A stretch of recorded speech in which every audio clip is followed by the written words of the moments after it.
I'm awfully glad to be here because I've already learned something. I so enjoyed working with Mark Chitwood and so love Linda. And I've been looking forward to coming back here, I should say, to be with you. And here's what I learned that I didn't know. He confined me to a room way back there.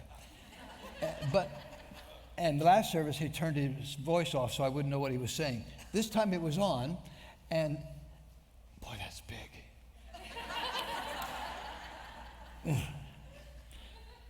I'm so sorry. You have to look at that. Anyway, so I'm back in the room this time, and this time I was able to hear what he said.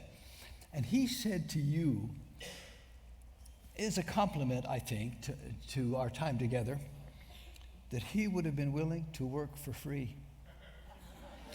I want you to know we worked together several years, and he never hinted at that. I'd have taken him up on it. Well, I've just got so many wonderful stories to tell about our time together, and I can't do it because I'm on assignment, and I've got to get to my assignment. But I want you to know that I knew Mark and Linda when they were young, and I loved them then, and I love them now. You're in awfully good hands in this church. He kind of inspired me, by the way. He in those days, he was a motorcyclist, and I have this picture of him arriving to work on that bike. Nobody else on our staff rode a bike. I later on took up motorcycling myself, in part because of his influence. It was effective. Did you notice the cane? It's his fault. Okay.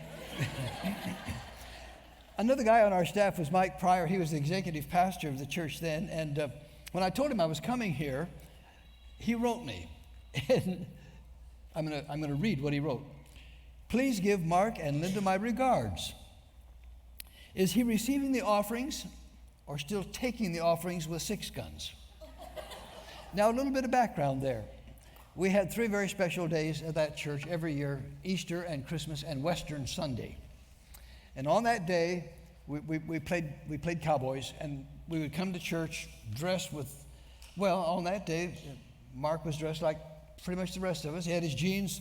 That was back when we didn't wear jeans in church. He had his jeans on, his cowboy boots, and a cowboy hat, and his 6-shooter. And he was in charge that day of the offering meditation. And he walked up and said, ordinarily, we receive the offering, but today we're going to take it. It was very effective. Okay, I must get to my assignment. I was asked to talk to you today because of our personal loss. This is not going to be an easy sermon. I hope it might be helpful to you. We're not the only ones in this room, I know that, with this kind of a story to tell. You don't have to live as long as Joy and I have lived without experiencing too much loss. In fact, she and I are proof of a description we have heard of the elderly. Old age is an accelerating series of goodbyes. We're there now. But our most devastating loss took place back in 1994 when our almost 27-year-old son took his own life. I began thinking through the thoughts of this sermon after that, as Joy and I fought our way back to sanity after that loss. And I've already said, we're not alone. The reality of the role of loss in our lives hit me a number of years ago. I was asked to be the speaker for Johnson University's Senior Saints in the Smokies down in Tennessee. It was a good occasion. About 1,000 people gather every year on campus for a time of inspiration and fellowship. I got to the auditorium early. I like watching people come in. And if I'd had time, I would have loved to have asked each one of them, these old people, to tell their stories. They would have matched mine. They would have been filled with heartache and loss, and dark days. But they were there at that gathering to sing and to praise and rejoice and to just enjoy hanging out with other people. I watched them come in, leaning on their canes, pushing their walkers, being pushed in their wheelchairs. These old people. The women, they'd had their hair fixed for the occasion and they looked good. The old men didn't fix their hair and they didn't look so good. But they were there. And they were singing praises to God and truthfully having a good time. I was thinking a little bit about that in the back of my mind, and I wasn't too far into my message that night when I stopped myself. And I said to these people, these old people, I just realized who I'm talking to. You are the survivors. These people who had experienced just about every blow that life could hit them with. Undefeated by those blows that regularly bring other people down. They are people of faith, as I suspect you are, or you wouldn't be here this morning, hoping to hear a word of hope from another survivor. Mark gave me the title for today's talk. He said, it's when the Lord gives you more than you can handle. Well, my working title was more like this: what people like us, people who have loved and lost, have learned. We've learned more than I'll be able to share in the short time I have with you. And I've got more lessons in the book that I've written on this subject. But from that book, I've taken 9 lessons that I want to go through today. And I'll just dive right in. Here's lesson number 1. Life does go on, even though at times, and at the time, we couldn't believe that it would. Now, as a minister, I had walked with many people through their own griefs, their losses, their mourning. I should have known better, but when my turn came, I was so surprised at how it hit me, this loss of our son. I was exhausted. My strength was gone. My emotional strength was gone. I couldn't deal with issues. My memory was gone. Couldn't remember anything. Wondered whether I would ever get it back. Hoped I would. I should tell you it did come back in time so that I had a few years of lucidity before old age kicked in. Now that's another issue. But after a while, I realized that life was going to go on whether I did or not. And I might just as well go on with it. Lesson 2. The pain eases, though it never goes completely away. Now there's a reason. And the reason is you don't want it to go away, not completely. It's because you keep remembering and you want to keep remembering his laugh, her love of ice cream, the hugs, the touch. That time and then you can fill in the blank. All those memories. Sometimes it hurts, but you prefer that to not remembering at all. Lesson 3. Your most comforting friends are those who had been with you in the good times before the loss. You can imagine, because I was a pastor of a large church and the president of a small university. We, as a result of that, we had a large circle of friends and acquaintances, and many of them, when they heard about our loss, they reached out to us in love, and we appreciated that. They wanted to comfort us. But the ones who helped us the most were those with whom we already had a relationship that had been fostered over the years. And these friends, well, they knew what to say, and they knew not to say too much or to talk too much.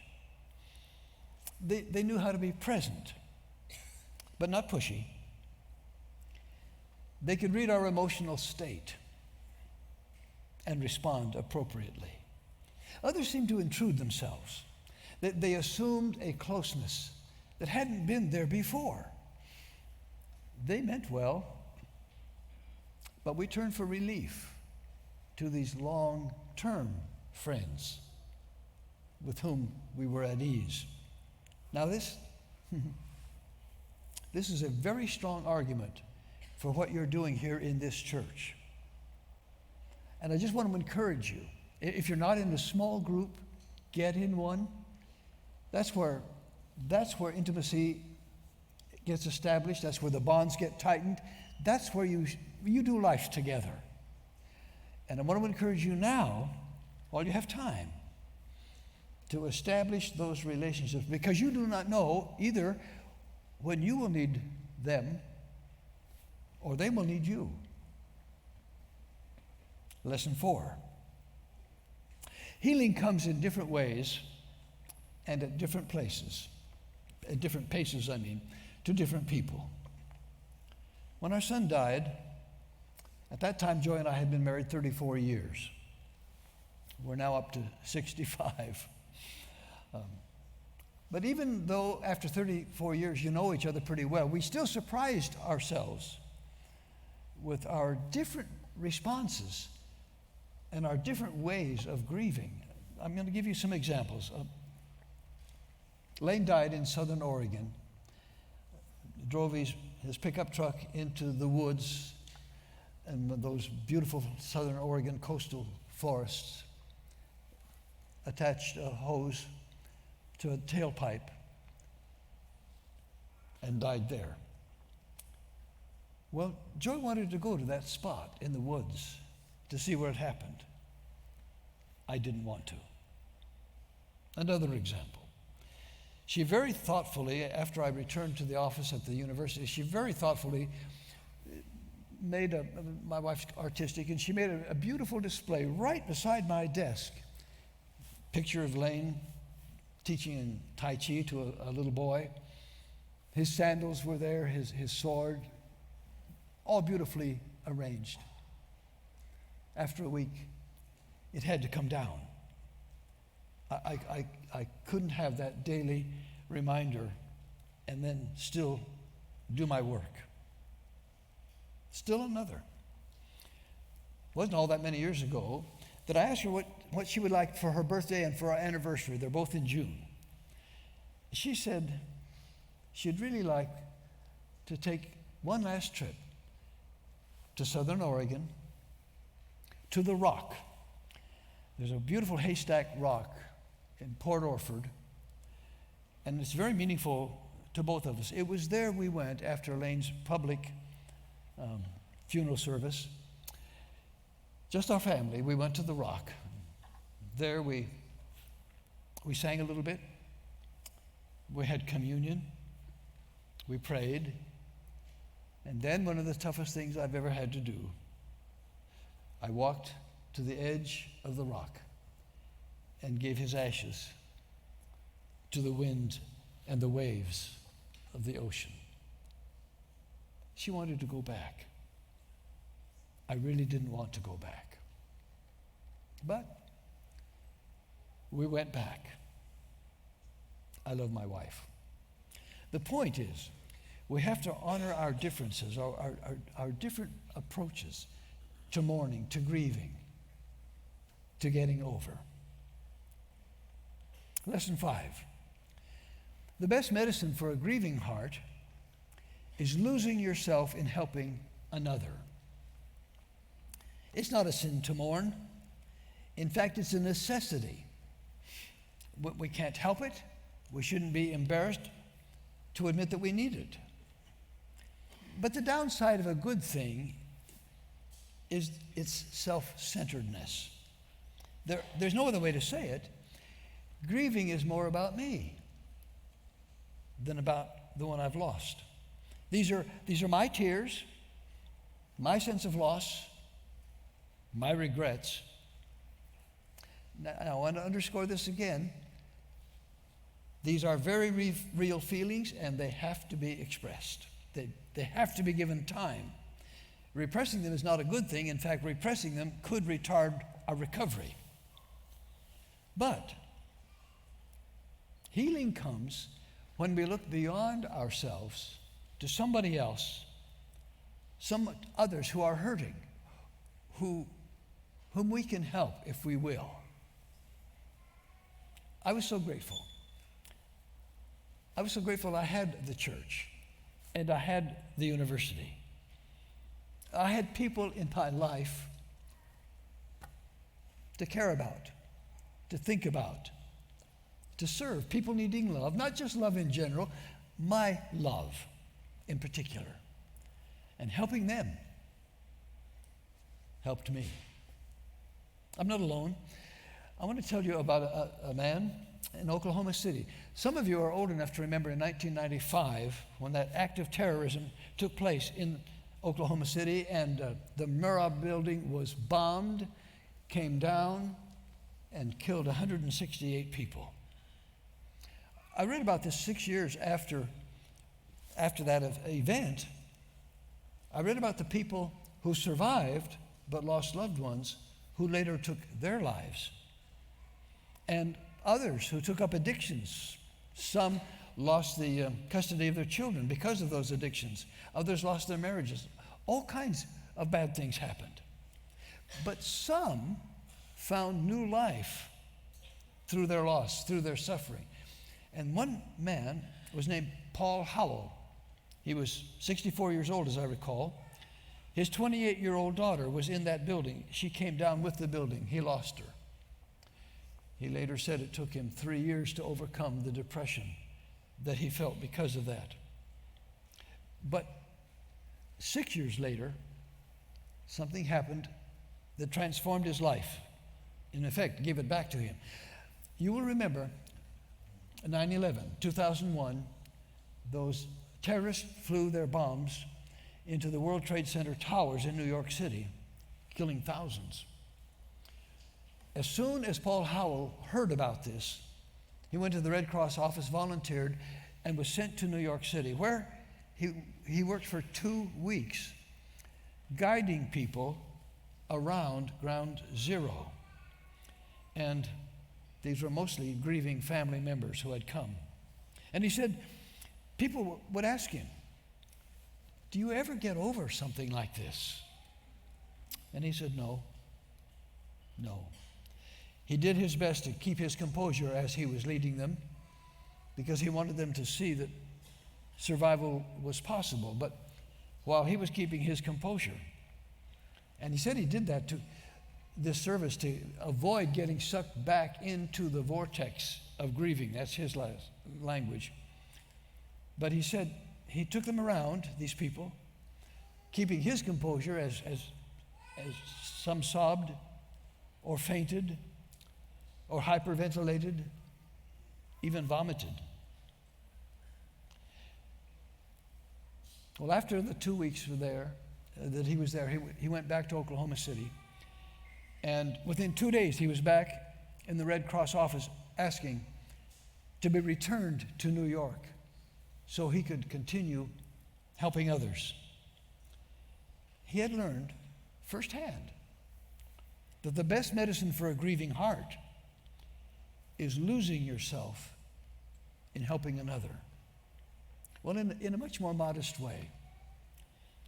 I took the same medicine myself. I returned to taking care of my people in our congregation. I returned to the university campus and my job, taking care of the faculty and staff and students there. It worked. Helping others was good medicine. Lesson 6. Blessed are those whose faith is for real, who learn to rely on the Lord before they were hit by life's toughest blow. I suspect we don't really find faith in darkness, but we hang on to the faith that we learned before the darkness threatened to overwhelm us. I want to go back to those senior saints in the Smokies for a moment. In addition to that main session that I spoke for, they also had workshops. And Joy and I saw that one of the workshops was being led by Betty Gray. Betty Gray is an old friend of ours.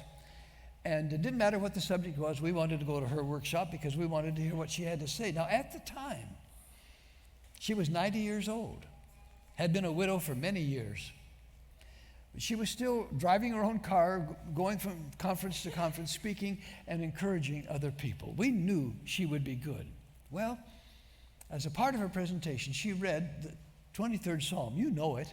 I knew it. But she gave me an insight into it I'd never had before. You know this. The Lord is my shepherd.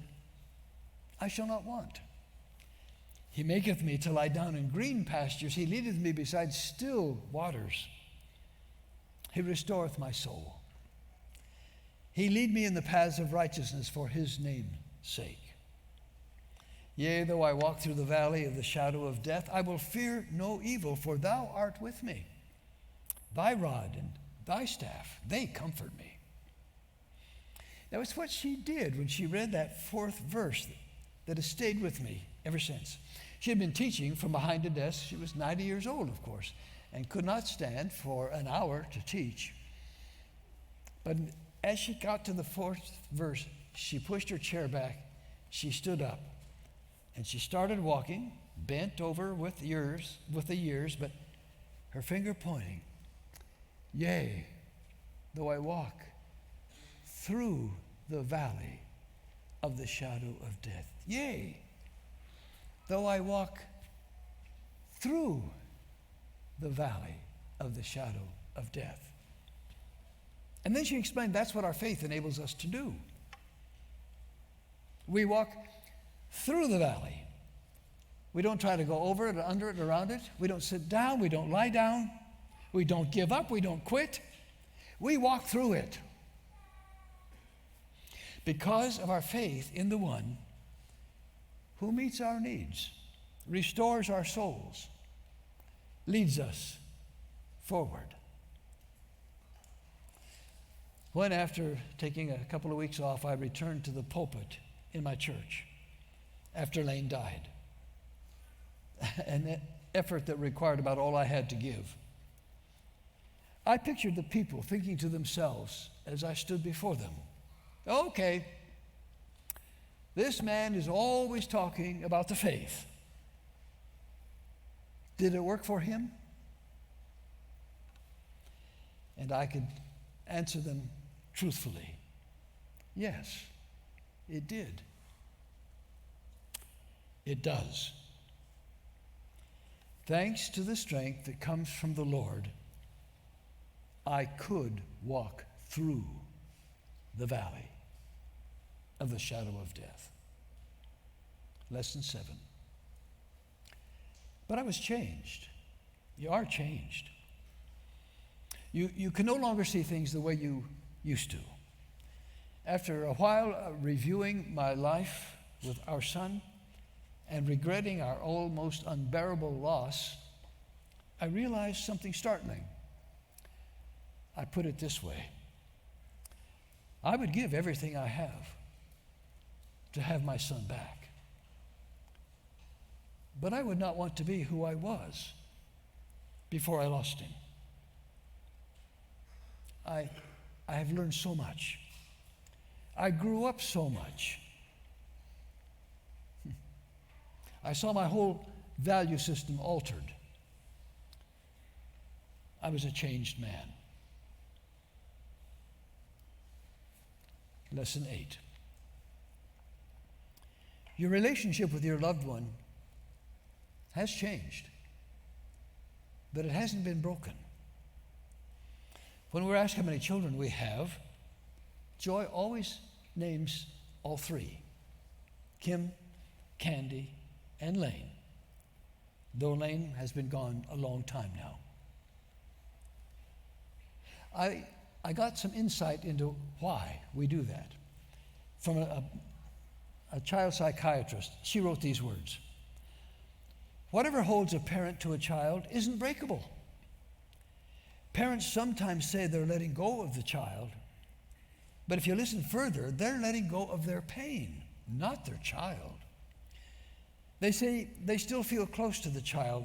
They act as though they hear the child's voice inside their heads. The child sees through their eyes and acts through their actions. True. And it's not just true for the loss of a child, but also true if you've lost a spouse or a parent, a close friend. They do not leave our lives because they depart physically. They were important to us. They are important to us. Lesson 9. You won't get over it because you don't want to. They enriched our lives. They blessed us beyond measure. Of course we don't want to get over it. Now we have to move on, yes. But getting over it? When one of our dearest friends, former student of mine at Milligan College, lost her husband when his heart stopped beating, as soon as we got the word, Joy and I got in the car and drove to her house. We were not the first ones there. There were others in the house. And I wasn't sure I'd have a chance to talk with her alone, but I did. We got a couple of minutes in the back room. And she said a couple of things that I've not gotten over. Both simple statements, but uttered by a woman of faith. She said, I didn't know it would hurt this much. And then, with a sigh of resignation, she said, well, it is what it is. And that's what our faith does for us. It enables us to look at reality squarely, without denial, without self-pity. It does hurt so much, but it is what it is. And so we go on and we walk through the valley. I want to conclude with a scripture that emphasizes what I've been talking about. In 2 Corinthians chapter 1, the Apostle Paul, who knew a great deal about loss and grief and hurting, also knew about the love of God and the love of his friends. And here's what he says. There's one word I hope you'll pay attention to because it's repeated again and again. Praise be the God and Father of our Lord Jesus Christ, the Father of compassion and the God of all comfort, who comforts us in all our troubles, so that we can comfort those in any trouble with the comfort we ourselves have received from God. For just as the sufferings of Christ flow over into our lives, so also through Christ, our comfort overflows. If we're distressed, it's for your comfort and salvation. If we are comforted, it is for your comfort, which produces in you patient endurance of the same sufferings we suffer. And our hope for you is firm, because we know that just as you share in our sufferings, so also you share in our comfort. If you were listening carefully, you heard the church described here. We are the fellowship of the grieving, the bereaved, the gathering of those whom life has hurt but has not defeated, of those who have walked through the valley, but we did not have to walk alone. We are the company of those who love God with all our beings and are loved in return, so that we can love again and reach out and touch and draw close to us others in pain. We have been comforted, so we can comfort. We are loved, so we love with the love of the Lord.